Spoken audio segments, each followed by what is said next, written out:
Well, hello. Welcome back to Soul Search Sunday with Johnny Tiger.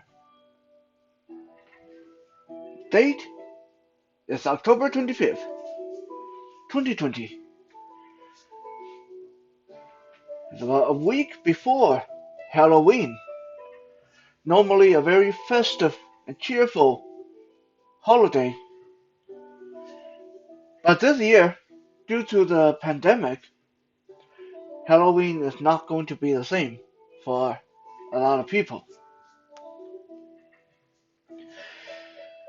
And it is because of that I feel it's a good time for me to give you my perspective on this otherwise happy and cheerful and very rambunctious holiday that almost everybody enjoys. You see, I have never really liked Halloween. One of the biggest reasons why I personally don't like this holiday or this occasion is because this was one of the times, this was the first time in my life that someone tried to murder me. Yeah, sound very dramatic or melodramatic or whatever.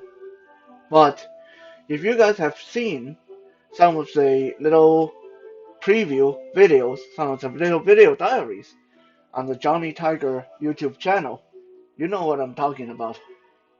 My stepmother tried to poison me with a mothball disguised as Halloween candy when I was like 10 years old. When we first came to Canada, my first experience was Halloween. In another word, my first ever Halloween, and she tried to poison me. Now, I have heard some arguments.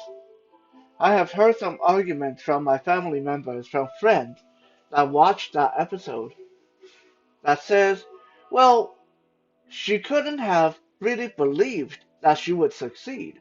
I mean, mothball smells really bad, so she probably didn't do it meaning to kill you. She probably didn't think you would eat it anyway. Be that as it may, let me ask you this.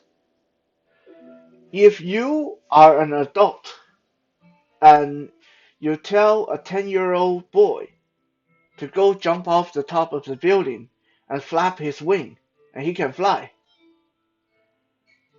very ridiculous, right? That's very preposterous. But if that kid actually listens to you and go do it and plunges to his death, you are responsible. That would pretty much uh, tantamount to a murder charge because you told that kid to go jump off the top of the building and you told him if he flaps his wing, he can fly. Even though it is ridiculous, it is obvious, but if that kid took you up on it and died, then you'll still be up for murder charges. So it is no different. If you take this candy that is actually a mothball, you put it, you wrap it up like a candy, and then you give it to this blind 10-year-old kid, and you say, "Go ahead, eat it. It's a candy." No, no, it's not a mothball. It's a candy. Go ahead and eat it. She actually said that. She said it's not a mothball because I asked her, "Does this smell like a mothball?" No, it's a mothball. Are you insinuating that I would give you a mothball and tell you it's a candy? Are you trying to insult me? That's what she said. Okay? So if I ate that and I died, if you don't believe me, you can go on Google and actually search what happened if a human being ingests mothball. Just breathing in the fume of mothball for long enough can lead to all kinds of things like organ failures and delirious and heart failure and stuff like that. So if I ate that, it's almost for certain that I would have died from that.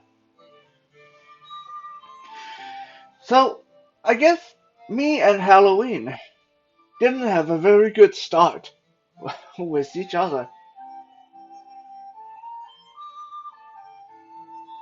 But even if that incident didn't happen, I don't think I was like Halloween anyway. I remember a few years ago,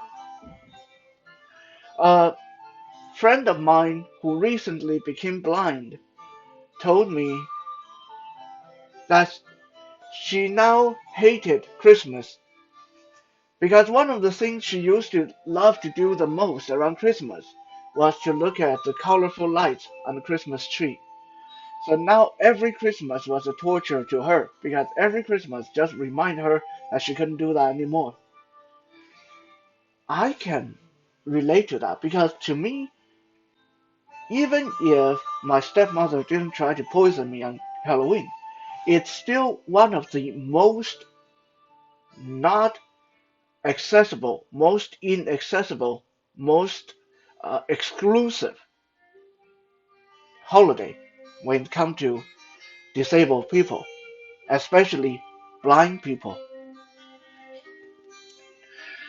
I remember when I was a kid going out for trick or treating, I felt so humiliated because every single time I had to be guided by someone to go knock on doors. And the people who opened the door wouldn't talk to me, they would talk to kids that were guiding me, parents that were guiding me, friends that were guiding me. They wouldn't talk to me. I always got more candy than anyone else because people felt sorry for the blind little boy. But no one talked to me. I felt like I was just a hanger on. I was just a leech. I was just there to be guided from door to door. I didn't know what people thought of my costume. I didn't know how people were looking at me. It was not a fun experience. And while other kids were walking around and enjoying looking at each other's costumes, I had no idea what people were wearing, what people were dressed up as, and how they looked. And you can't just start going around touching people and check out their costume. It's just not acceptable, even for a little kid. Maybe the odd few friends and families would let me check out their mask or their headgear, but overall, I went through every Halloween feeling more blind than any other day in my life. And this continued into adulthood. When I started to go to college, high school, college, university, started to go to Halloween parties. Again, I had no idea what people were wearing, how people were dressed up, what kind of makeup they had, and stuff like that. To me, a Halloween party was just like any other party. There was nothing special, nothing magical to me as far as the season and dressing up and the costumes and the outfit went.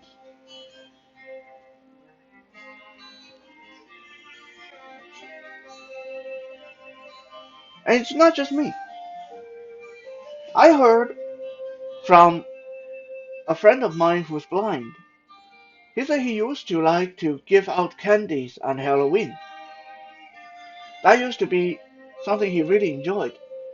Until one year, the neighborhood kids played a trick on him and they repeatedly come back to him again and again and again, playing on the fact that he couldn't see, he couldn't identify them.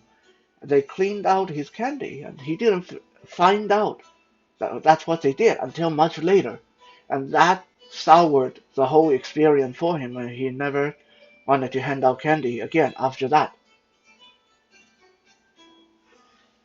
I'm not saying these things to put a damper on your Halloween spirit. I'm not saying these to make you enjoy your Halloween any less. But I'm saying this to give you a perspective that maybe a lot of you never thought of before. That this cool, very visually stimulating holiday serves to remind those of us who are blind just how blind we are. And maybe now that you know this, maybe now with this in mind, if you have disabled friends around you, disabled people in your family, or maybe if you are on the street and run into someone who's disabled on or around Halloween, then maybe out of the goodness of your heart, you can find the time and the effort to make things a little bit more enjoyable for them by describing things to them or let them check out your costume. But don't be creepy though. Don't just walk up to a blind guy and say, "Hey, you want to feel my mask?" Nah, that's creepy. You know, you can you can go up to the guy and say, "Hey, I just want to let you know that uh, I'm wearing, I'm dressed up as Captain America, or I'm dressed up as a skeleton. Would you like to check out my outfit?" That would be okay. Sometimes when we are enjoying ourselves, I think it's easy to forget people who have to suffer through these holidays, these times every year. And I think it make everyone a better person if we remember that there are others who we can help and make things a little bit better on these special days, heck, every day, if possible. Thank you for checking out today's Soul Search Sunday. We'll be back again tomorrow for Music Monday. For now, have a good night.